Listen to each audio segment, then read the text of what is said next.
Well, let's get some reaction to how Theresa May and Jeremy Corbyn are doing with just a week to go before the general election. Let's talk to journalist Liam Young, and also joining us from Westminster is Lucy Fisher, a senior political correspondent at The Times. Many thanks indeed to you both for joining us. We are expecting the Prime Minister to be speaking any time now, so do forgive us if we do have to crash out of this interview. But firstly, Liam, if I could ask you, I mean, just a week to go before the general election, who's having the better campaign? Sorry, what was that? I didn't quite hear that. Who's having the best campaign? Well, I mean, I think any sort of objective observer can see that Jeremy Corbyn seems to be making hay of the situation at the minute. We're just waiting now to see the Prime Minister's third relaunch of this campaign. It looks like they're going to be abandoning the attacks on Jeremy Corbyn because they don't seem to be working. And I think the problem is the Tories haven't really offered the British people anything at this election, and have kind of come into the campaign with a bit of arrogance, expecting to win with an easy run, and it isn't happening because Jeremy Corbyn's kind of scuppered their plan. Lucy Fisher, a lot of people saying a bit of arrogance from the Tories initially, and the fact that the Prime Minister didn't appear at the debate yesterday speaks volumes. Was that a tactical victory by Jeremy Corbyn, the fact that he eventually, even though it was last minute, he did say that he was going to attend and he made an appearance at that debate? Well, I actually think he probably made certainly the right decision for him. The risk was upside for him to take part, get more of a hearing with the public. I think it's still probably the right decision for the Prime Minister not to attend the debate. And in the event, many of the questions were about public services, about cuts to education, police forces, NHS. So I think it's probably the right move for Theresa May not to have appeared last night. She wants to keep the conversation firmly on Brexit. And that's not what the public seem to be wanting to talk about. Similarly, I've been following her on the campaign trail yesterday in Bath. She also had quite a faltering campaign event, when again she was ambushed by members of the public, workers at a manufacturing factory in Bath, who again were asking about cuts in public services. So it'll be interesting today to see her try and get that subject back onto Brexit. Liam, do you think she will be successful? Like today, she is expected to be talking about Brexit, and will no doubt be hearing this mantra for strong, stable governments against a coalition of chaos. Is that cutting through? Will it cut through so close to the general election? Well, I mean, we're hearing all the same slogans, but I don't think it is cutting through, no. I mean, she's taken a massive gamble on this election being all about Brexit. And what we're seeing are the British people responding to the fact that they now know that the Tories have been in government for 7 years, and at some point you have to judge your own record rather than harking back to the last Labour government. That's why people want to talk about falling living standards, stagnating wages, cuts to their local schools, cuts to their local hospitals. And until she's got answers ready on those questions, Jeremy Corbyn's going to continue to make hay out of this election campaign. Lucy, do you think the public perception of Jeremy Corbyn is changing? If this was 6 months ago, most analysts would have said that he wouldn't have a chance, and now I think the latest poll that I've seen is that it's a 3-point lead between the two. That was something that would have been unheard of 6 months to 8 months ago. I think that's certainly right, and there does seem to be this phenomenon of Jeremy Corbyn's credibility kind of going up in the public perception. A Survation poll earlier this week shows that over the past fortnight he's gone up 9%. But on that key question, who would make the best Prime Minister, Theresa May is still miles ahead. So I think, you know, when you bring it neck and neck, the two leaders of the parties, she's still in the lead. And I think the Labour Party and the strategists around Jeremy Corbyn have realised that. That's why, in a way, they've been trying to move the conversation onto policy. They've been lucky that I think that the manifesto leaked and then it had the proper launch, so people were talking about Labour policies rather than the leadership question for a lot longer in the kind of later stages of the campaign.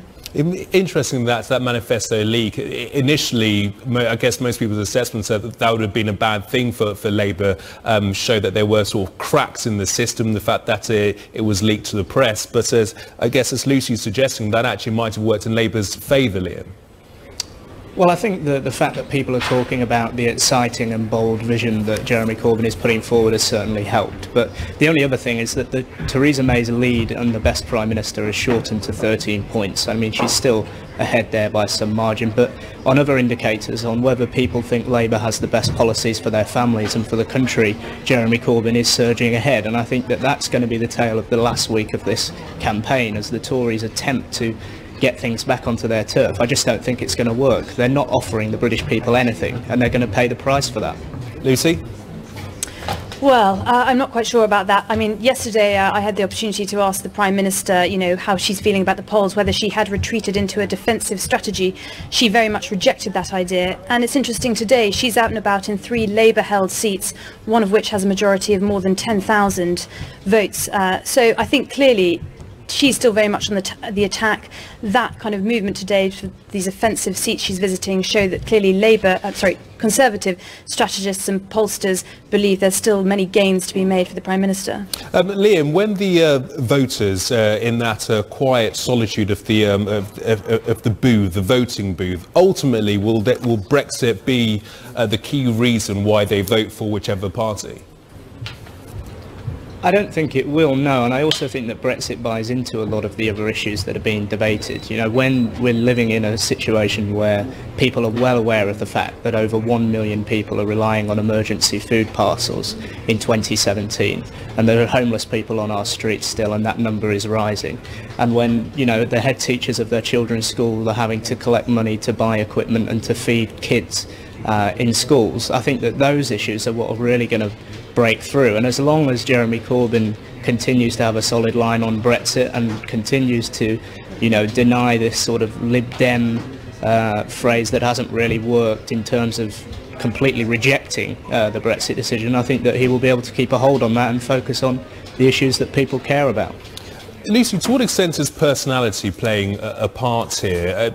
A lot of people, a lot of reaction on Twitter after Jeremy Corbyn has appeared on these debates, with people saying they may not agree with everything that he says, but he does come across as personable, he does come across as human, and he did indeed take part in these debates. While they may say something different about the Prime Minister, her election campaign, many people are saying, has been very stage managed.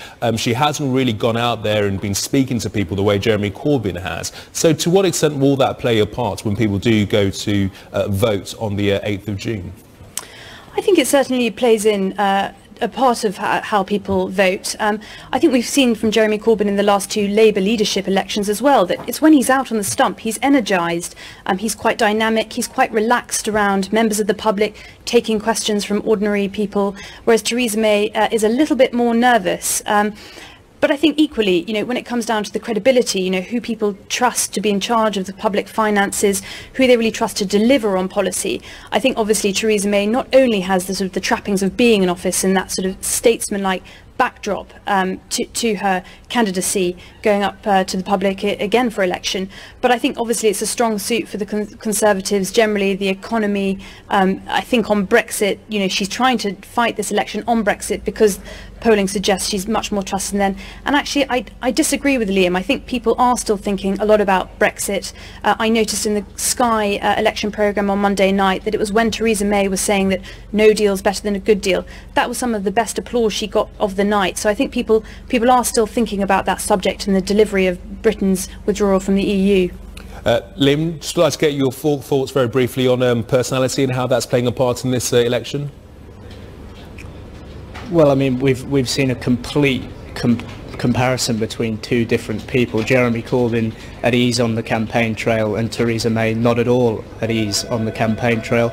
And I think that will work. We've had 2 years now of Jeremy Corbyn being absolutely decimated in the press. His whole personal image, everything about him destroyed. And now people are seeing him without that filter, and you know what, they actually quite like him. And I think that will carry on. And I think the more they see of the Prime Minister, the more they don't like her, and it's going to be an interesting last week of the campaign. It will be an interesting last week. Lucy, Liam, many thanks indeed for joining us. Fascinating talking to you.